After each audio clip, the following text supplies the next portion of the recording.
24 November सोमवारचा दिवस दुपारी साधारण 1:30ची वेळ आणि ठिकाण होतं डोंबिवलीच्या शिळफाटा रोडवरील देसाई खाडी. उच्चभ्रू पलाटा सिटीच्या जवळच असलेली ही देसाई नगर परिसरातील खाडी.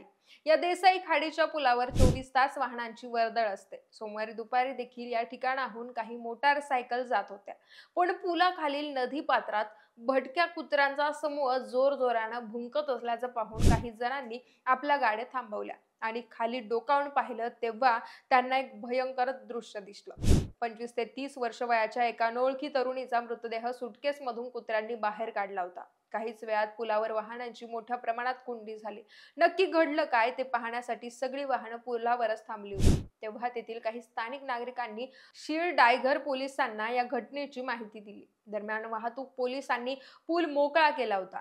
डायघर पोलिसांनी घटनास्थळाचा पंचनामा केला, पण त्यावेळी घटनेच्या अनुषंगानं कोणतेही धागेदोरे पोलिसांच्या हाती लागले नव्हते.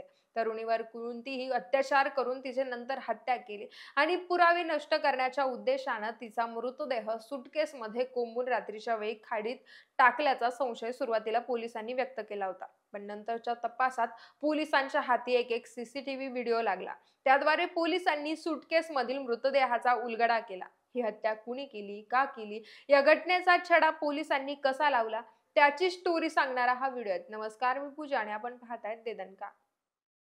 सोमवारी दुपारी देसाई खाडीत सुटकेसमध्ये आढळलेल्या अज्ञात मृतदेहानं डोंबिवली पलावा परिसर चांगलाच हादरून गेला. कारण देसाई खाडी पुलावरून 24 तास वाहनांची वर्दळ असताना आणि पलावा सिटी परिसरात उच्च प्रतीचे कॅमेरे लावलेले असतानाही मारेकऱ्यानं तरुणीचा मृतदेह सुटकेसमध्ये कोंबून खाली टाकण्याची हिंमत कशी केली, त्यावेळी त्याला कोणी पाहिलं नाही का, असे कितीतरी प्रश्न उपस्थित झाले होते. दरम्यान डायगर पोलीस घटनास्थळी पोहोचल्यानंतर त्यांनी सर्व बाजूंनी या घटनेचा तपास सुरू केला. मृत तरुणीची ओळख पटलेली नसली तरी तिचा मृत्यू नेमका कशामुळे झाला असावा हे जाणून घेण्यासाठी त्यांनी मृतदेह शवविच्छेदनासाठी रुग्णालयात पाठवला. दुसरीकडे मृत तरुणीची ओळख पटवण्यासाठी आणि आरोपीचा शोध घेण्यासाठी वरिष्ठ पोलीस अधिकारी राजेश ठाकूर यांच्या मार्गदर्शनात पोलिसांची पथकं कामाला लागली. सुटकेस याच परिसरात टाकण्यात आली होती. ही खाडीच्या प्रवाहातून ती वाहून गेली, याचाही तपास चालू होता. पोलिसांच्या एका पथकानं आजूबाजूच्या परिसरातील पोलीस ठाण्यांमध्ये जाऊन त्या ठिकाणी दाखल झालेल्या बेपत्ता तक्रारींची चौकशी चालू केली. तर दुसऱ्या एका पथकानं देसाई खाडी परिसर, पलावा सिटी परिसरातील सगळ्या सीसीटीव्ही फुटेजची कसून तपासणी सुरू केली. तेव्हा पोलिसांना एक धक्कादायक सीसीटीव्ही व्हिडिओ हाती लागला. 22 नोव्हेंबरच्या रात्री 11:15 वाजण्याच्या दरम्यानचा तो व्हिडिओ होता. यात एक व्यक्ती अगदी नॉर्मल पद्धतीनं रस्त्यावरून ट्रॅव्हल बॅग ओढत नेत होता. विशेष म्हणजे यावेळी काही वाहनं देखील रस्त्यावरून धावत होती, पण ही तीच सुटकेस असावी असा पोलिसांचा संशय बळावला. पोलिसांनी ते सीसीटीव्ही फुटेज आणि काही तांत्रिक पुराव्यांच्या आधारावर आरोपीचा जलद तपास चालू केला. विनोद श्रीनिवास विश्वकर्मा या नावाच्या एका संशयित आरोपीला डायगर पोलिसांनी ताब्यात घेतलं. त्याची चौकशी केली असता त्यानं सुरुवातीला उडवाउडीची उत्तरं दिली, पण त्याला पोलिसी खाक्या दाखवताच त्यानं आपल्या गुन्ह्याची कबुली दिली. प्रियंका विश्वकर्मा असं त्या सुटकेस मधील मृत तरुणीचं नाव होतं आणि तिची हत्या करणारा दुसरा तिसरा कोणी नसून तिचाच लिव्ह इन पार्टनर विनोद विश्वकर्मा होता.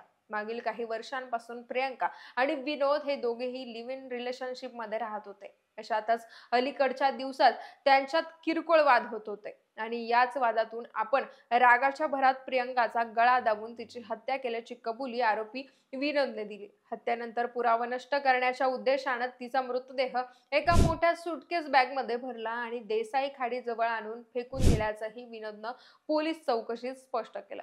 त्यानंतर डायघर पोलिसांनी आरोपीवर खुनाचा गुन्हा दाखल केला. प्रियंकाचा मृतदेह फेकून देऊन 2 दिवस झाले होते, तरीही त्यांच्या विरोधात त्याला कुठलीही हालचाल जाणवली नव्हती. विनोदला वाटलं आता आपण सुटलो, पण सोमवारी दुपारी देसाई खाडी पुलाखाली भटक्या कुत्र्यांचा समूह जोरजोराने भुंकायला काय लागला आणि पुढच्या घटना घडत गेल्या. पुलाखाली कुत्रे एवढ्या जोराने का भुंकतायत म्हणून वरतून जाणारी वाहनं थांबली. त्यांनी खाली वाकून पाहिलं तेव्हा त्यांना मृतदेहानं कोंबलेली सुटकेस दिसली. तिथल्या स्थानिक नागरिकांनी या घटनेची माहिती जवळच्या पोलिसांना दिली आणि त्यानंतर डायघर पोलिसांनी या गंभीर गुन्ह्याचा सलग 12 तास तपास केला.